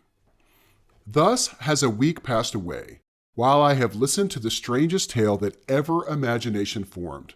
My thoughts and every feeling of my soul have been drunk up by the interest for my guest which this tale and his own elevated and gentle manners have created. I wish to soothe him, yet can I console one so infinitely miserable, so destitute of every hope of consolation to live? Oh, no. The only joy that he can now know will be when he composes his shattered spirit to peace and death. Yet he enjoys one comfort, the offspring of solitude and delirium. He believes that when in dreams he holds converse with his friends and derives from that communion consolation for his miseries or excitements to his vengeance, that they are not the creations of his fancy, but the beings themselves who visit him from the regions of a remote world. This faith gives a solemnity to his reveries that render them to me almost as imposing and interesting as truth. Our conversations are not always confined to his own history and misfortunes. On every point of general literature, he displays unbounded knowledge and a quick and piercing apprehension. His eloquence is forcible and touching. Nor can I hear him when he relates a pathetic incident or endeavors to move the passions of pity or love without tears. What a glorious creature must he have been in the days of his prosperity, when he is thus noble and godlike in ruin. He seems to feel his own worth and the greatness of his fall. "When younger," said he, "I believed myself destined for some great enterprise. My feelings are profound, but I possessed a coolness of judgment that fitted me for illustrious achievements. This sentiment of the worth of my nature supported me when others would have been oppressed, for I deemed it criminal to throw away in useless grief those talents that might be useful to my fellow creatures. When I reflected on the work I had completed, no less a one than the creation of a sensitive and rational animal, I could not rank myself with the herd of common projectors. But this thought, which supported me in the commencement of my career, now serves only to plunge me lower in the dust. All my speculations and hopes are as nothing, and, like the archangel who aspired to omnipotence, I am chained in an eternal hell. My imagination was vivid, yet my powers of analysis and application were intense. By the union of these qualities, I conceived the idea and executed the creation of a man. Even now I cannot recollect without passion my reveries while the work was incomplete. I trod heaven in my thoughts, now exulting in my powers, now burning with the idea of their efforts. From my infancy, I was imbued with high hopes and a lofty ambition. But how am I sunk? Oh, my friend, if you had known me as I once was, you would not recognize me in this state of degradation. Despondency rarely visited my heart. A high destiny seemed to bear me on, until I fell, never again to rise. Must I then lose this admirable being? I have longed for a friend. I have sought one who would sympathize with and love me. Behold, on these desert seas I have found such a one, but I fear I have gained him only to know his value and lose him. I would reconcile him to life, but he repulses the idea. "I thank you, Walton," he said, "for your kind intentions towards so miserable a wretch. But when you speak of new ties and fresh affections, think you that any can replace those who are gone? Can any man be to me as Clerval was, or any woman another Elizabeth? Even where the affections are not strongly moved by any superior excellence, the compassions of our childhood always possess a certain power over our minds which hardly any later friend can obtain. They know our infantine dispositions, which, however they may be afterwards modified, are never eradicated, and they can judge of our actions with more certain conclusions as to the integrity of our motives. A sister or a brother can never, unless indeed such symptoms have been shown early, suspect the other of fraud or false dealing. When another friend, however strongly he may be attached, may, in spite of himself, be contemplated with suspicion. But I enjoyed friends, dear not only through habit and association, but from their own merits, and wherever I am, the soothing voice of my Elizabeth and the conversation of Clerval will be ever whispered in my ear. They are dead, and but one feeling in such a solitude can persuade me to preserve my life. If I were engaged in any high undertaking or design, fraught with extensive utility to my fellow creatures, then could I live to fulfill it. But such is not my destiny. I must pursue and destroy the being to whom I gave existence. Then my lot on earth will be fulfilled, and I may die. September 2nd. My beloved sister, I write to you, encompassed by peril and ignorant whether I am ever doomed to see again dear England and the dearer friends that inhabit it. I am surrounded by mountains of ice, which admit of no escape and threaten every moment to crush my vessel. The brave fellows whom I have persuaded to be my companions look towards me for aid, but I have none to bestow. There is something terribly appalling in our situation, yet my courage and hopes do not desert me. Yet it is terrible to reflect that the lives of all these men are endangered through me. If we are lost, my mad schemes are the cause. And what, Margaret, will be the state of your mind? You will not hear of my destruction, and you will anxiously await my return. Years will pass, and you will have visitings of despair, and yet be tortured by hope. Oh, my beloved sister, the sickening failing of your heartfelt expectations is, in prospect, more terrible to me than my own death. But you have a husband and lovely children. You may be happy. Heaven bless you and make you so. My unfortunate guest regards me with the tenderest compassion. He endeavors to fill me with hope and talks as if life were a possession which he valued. He reminds me how often the same accidents have happened to other navigators who have attempted this sea. And in spite of myself, he fills me with cheerful auguries. Even the sailors feel the power of his eloquence. When he speaks, they no longer despair. He rouses their energies, and while they hear his voice, they believe these vast mountains of ice are molehills which will vanish before the resolutions of man. These feelings are transitory. Each day of expectation delayed fills them with fear, and I almost dread a mutiny caused by this despair. September 5th. A scene has just passed of such uncommon interest that, although it is highly probable that these papers may never reach you, yet I cannot forbear recording it. We are still surrounded by mountains of ice, still in imminent danger of being crushed in their conflict. The cold is excessive, and many of my unfortunate comrades have already found a grave amidst this scene of desolation. Frankenstein has daily declined in health. A feverish fire still glimmers in his eyes, but he is exhausted, and when suddenly roused to any exertion, he speedily sinks again into apparent lifelessness. I mentioned in my last letter the fears I entertained of a mutiny. This morning, as I sat watching the wan countenance of my friend, his eyes half closed and his limbs hanging listlessly, I was roused by half a dozen of the sailors, who demanded admission into the cabin. They entered, and their leader addressed me. He told me that he and his companions had been chosen by the other sailors to come in deputation to me to make me a requisition which, in justice, I could not refuse. We were immured in ice and should probably never escape, but they feared that if, as was possible, the ice should dissipate and a free passage be opened, I should be rash enough to continue my voyage and lead them into fresh dangers, after they might happily have surmounted this. They insisted, therefore, that I should engage with a solemn promise that if the vessel should be freed, I would instantly direct my course southwards. This speech troubled me.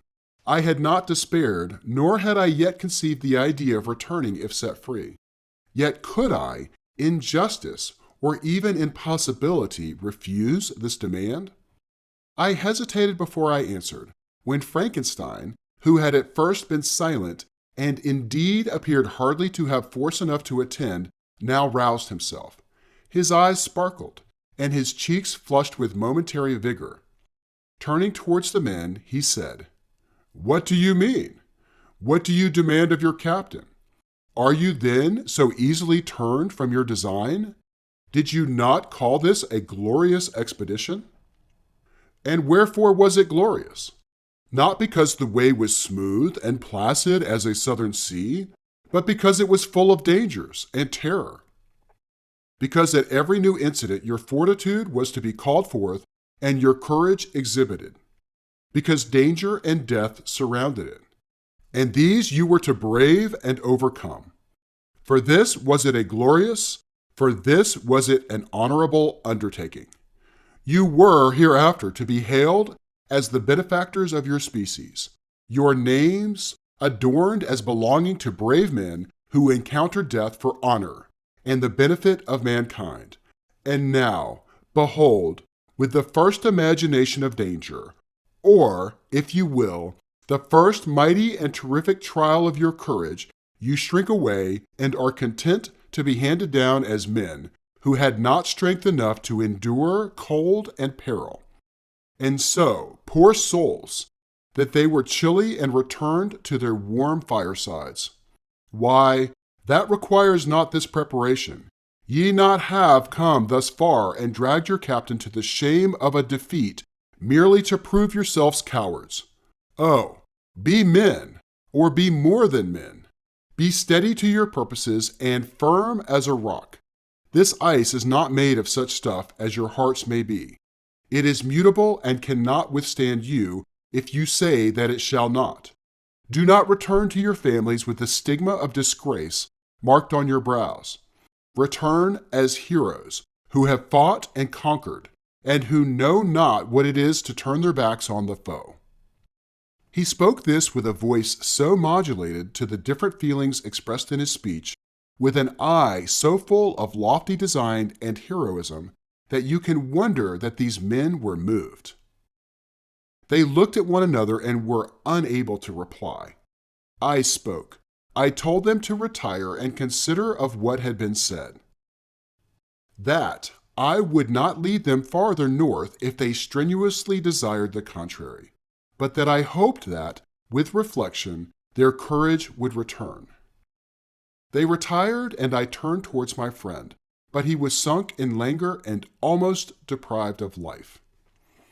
How all this will terminate, I know not, but I had rather die than return shamefully, my purpose unfulfilled. Yet I fear such will be my fate. The men, unsupported by ideas of glory and honor, can never willingly continue to endure their present hardships. September 7th. The die is cast. I have consented to return if we are not destroyed. Thus are my hopes blasted by cowardice and indecision. I come back ignorant and disappointed. It requires more philosophy than I possess to bear this injustice with patience. September 12th. It is past. I am returning to England. I have lost my hopes of utility and glory. I have lost my friend. But I will endeavor to detail these bitter circumstances to you, my dear sister, and while I am wafted towards England and towards you, I will not despond.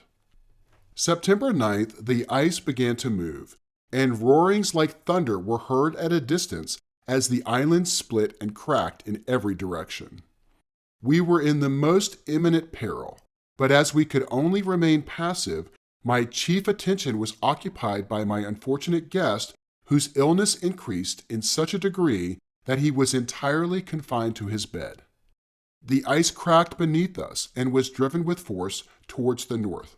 A breeze sprang from the west, and on the 11th the passage towards the south became perfectly free.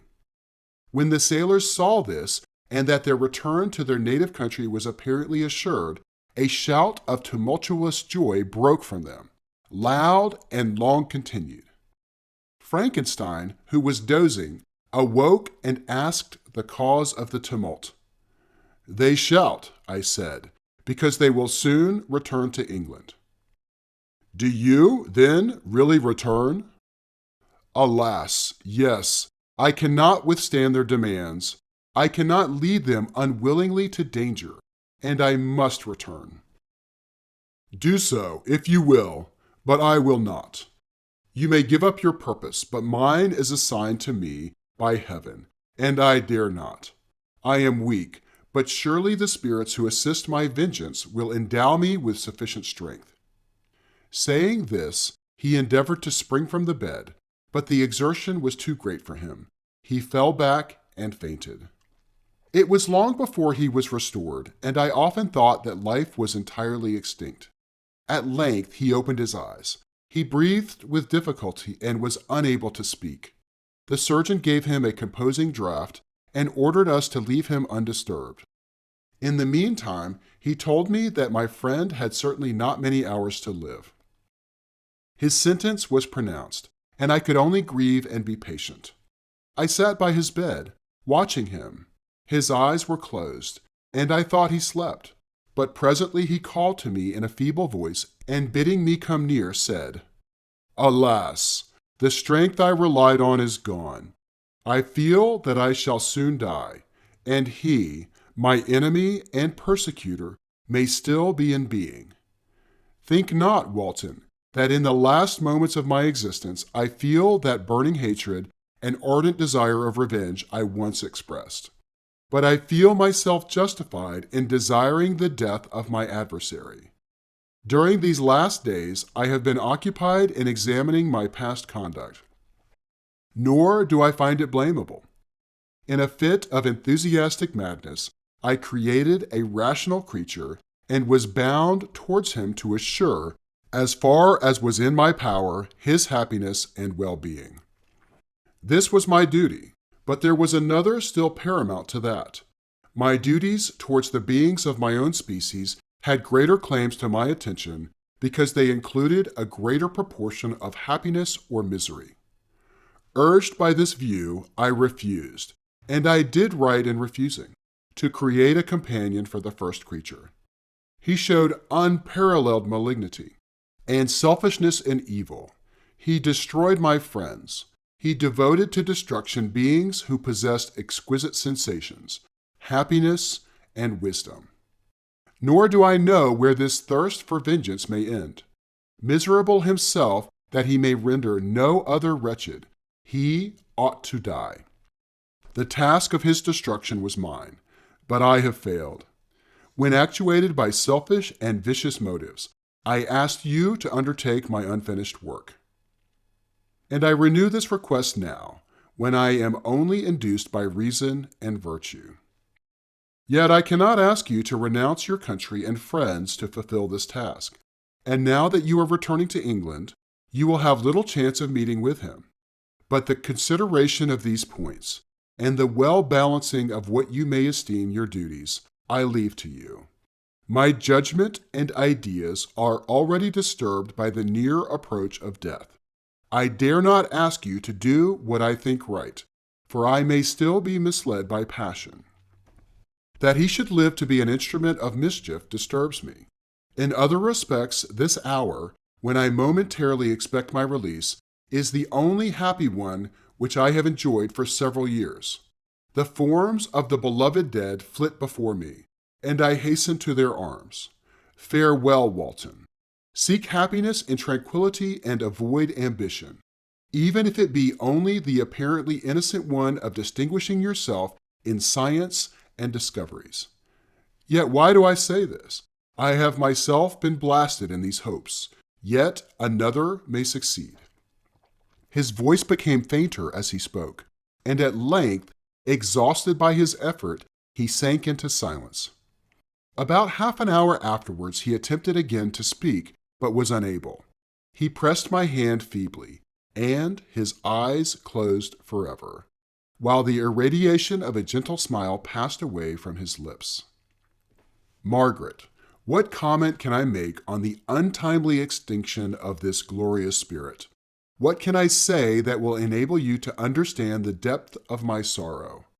All that I should express would be inadequate and feeble. My tears flow. My mind is overshadowed by a cloud of disappointment. But I journey towards England, and I may there find consolation. I am interrupted.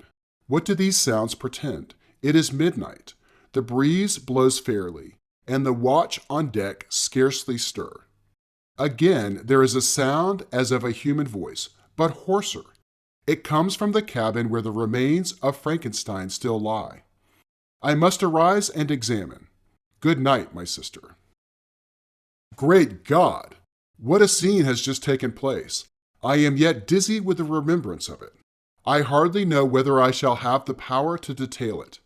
Yet the tale which I have recorded would be incomplete without this final and wonderful catastrophe. I entered the cabin where lay the remains of my ill-fated and admirable friend. Over him hung a form which I cannot find words to describe. Gigantic in stature, yet uncouth and distorted in its proportions. As he hung over the coffin, his face was concealed by long locks of ragged hair. but one vast hand was extended, in color and apparent texture like that of a mummy. When he heard the sound of my approach, he ceased to utter exclamations of grief and horror and sprung towards the window. Never did I behold a vision so horrible as his face, of such loathsome yet appalling hideousness. I shut my eyes involuntarily and endeavored to recollect what were my duties with regard to this destroyer. I called on him to stay. He paused, looking on me with wonder, and again turning towards the lifeless form of his creator. He seemed to forget my presence, and every feature and gesture seemed instigated by the wildest rage of some uncontrollable passion. "That is also my victim," he exclaimed. "In his murder, my crimes are consummated. The miserable series of my being is wound to its close. O Frankenstein, generous and self-devoted being, what does it avail that I now ask thee to pardon me? I, who irretrievably destroyed thee by destroying all thou lovedst. Alas, he is cold, he cannot answer me." His voice seemed suffocated, and my first impulses, which had suggested to me the duty of obeying the dying request of my friend in destroying his enemy, were now suspended by a mixture of curiosity and compassion. I approached this tremendous being. I dared not again raise my eyes to his face. There was something so scarring and unearthly in his ugliness. I attempted to speak, but the words died away on my lips. The monster continued to utter wild and incoherent self-reproaches. At length I gathered resolution to address him in a pause of the tempest of his passion. "Your repentance," I said, "is now superfluous. If you had listened to the voice of conscience and heeded the stings of remorse before you had urged your diabolical vengeance to this extremity, Frankenstein would yet have lived." "And do you dream?" said the demon. "Do you think that I was then dead to agony and remorse? He continued, pointing to the corpse, "he suffered not in the consummation of the deed. Oh, not the 10,000th portion of the anguish that was mine during the lingering detail of its execution. A frightful selfishness hurried me on, while my heart was poisoned with remorse. Think you that the groans of Clerval were music to my ears? My heart was fashioned to be susceptible of love and sympathy, and when wrenched by misery to vice and hatred, it did not endure the violence of the change without torture, such as you cannot even imagine. After the murder of Clerval, I returned to Switzerland, heartbroken and overcome. I pitied Frankenstein. My pity amounted to horror. I abhorred myself, but when I discovered that he, the author at once of my existence and of its unspeakable torments, dared to hope for happiness, that while he accumulated wretchedness and despair upon me, he sought his own enjoyment in feelings and passions from the indulgence of which I was forever barred, then impotent envy and bitter indignation filled me with an insatiable thirst for vengeance. I recollected my threat and resolved that it should be accomplished. I knew that I was preparing for myself a deadly torture, but I was the slave, not the master, of an impulse which I detested yet could not disobey. Yet when she died, nay, then I was not miserable. I had cast off all feeling, subdued all anguish, to riot in the excess of my despair. Evil thenceforth became my good. Urged thus far, I had no choice but to adapt my nature to an element which I had willingly chosen. The completion of my demoniacal design became an insatiable passion, and now it is ended. There is my last victim. I was at first touched by the expressions of his misery. Yet, when I called to mind what Frankenstein had said of his powers of eloquence and persuasion, and when I again cast my eyes on the lifeless form of my friend, indignation was rekindled within me. "Wretch," I said, "it is well that you come here to whine over the desolation that you have made. You throw a torch into a pile of buildings, and when they are consumed, you sit among the ruins and lament the fall. Hypocritical fiend, if he whom you mourn still lived, still would he be the object, again would he become the prey of your accursed vengeance. It is not pity that you feel. You lament only because the victim of your malignity is withdrawn from your power. Oh, it is not thus, interrupted the being. Yet such must be the impression conveyed to you by what appears to be the purport of my actions. Yet I seek not a fellow feeling in my misery. No sympathy may I ever find.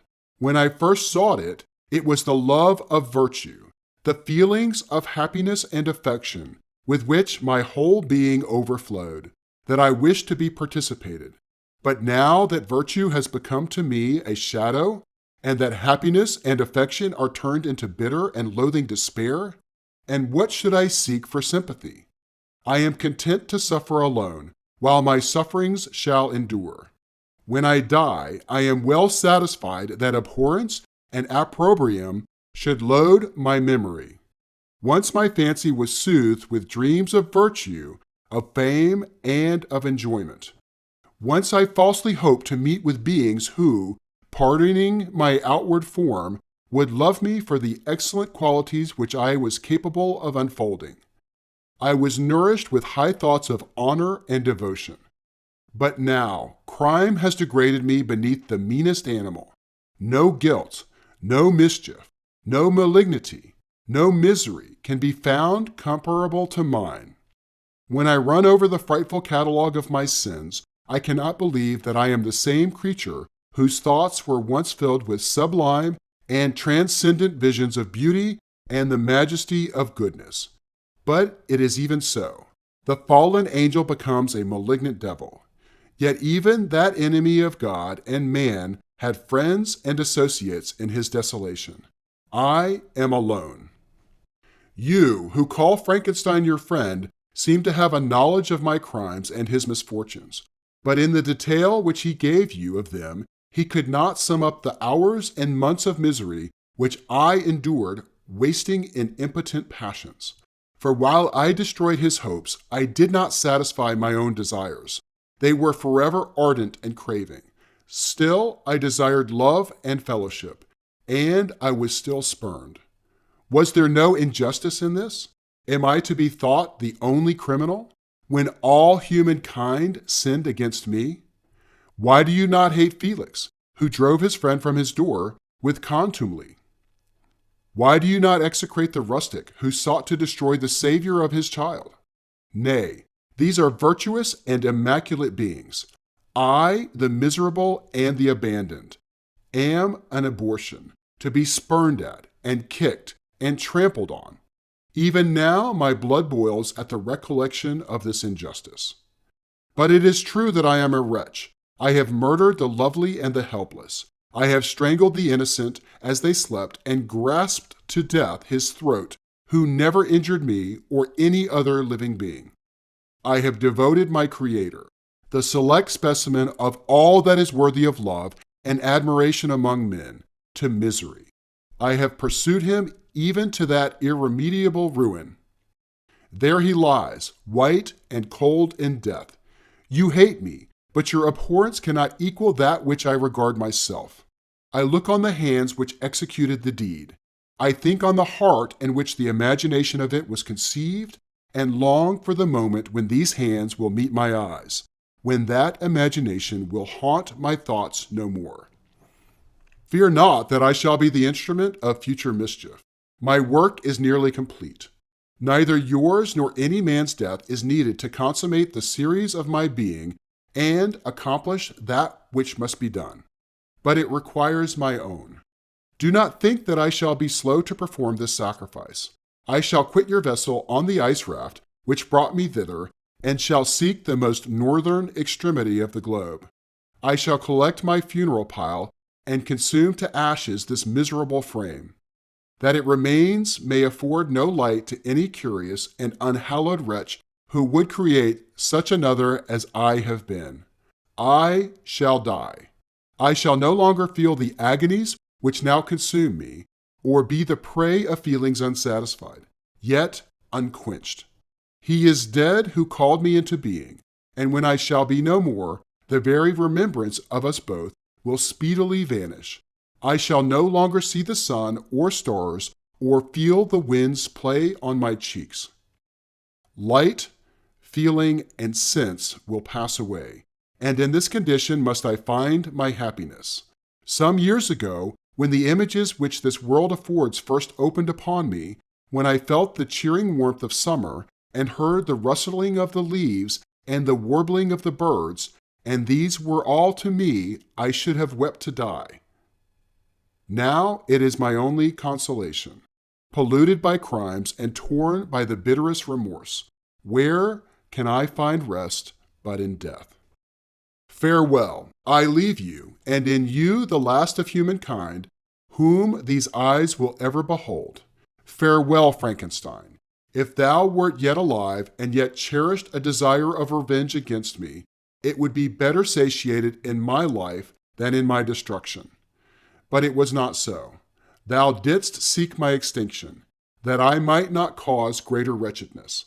And if yet, in some mode unknown to me, thou hadst not ceased to think and feel, thou wouldst not desire against me a vengeance greater than that which I feel. Blasted as thou wert, my agony was still superior to thine, for the bitter sting of remorse will not cease to rankle in my wounds until death shall close them forever. But soon, he cried with sad and solemn enthusiasm, I shall die, and what I now feel be no longer felt. Soon these burning miseries will be extinct. I shall ascend my funeral pile triumphantly, and exult in the agony of the torturing flames. The light of that conflagration will fade away. My ashes will be swept into the sea by the winds. My spirit will sleep in peace. Or if it thinks, it will not surely think thus. Farewell. He sprang from the cabin window as he said this, upon the ice raft which lay close to the vessel. He was soon borne away by the waves and lost in darkness and distance.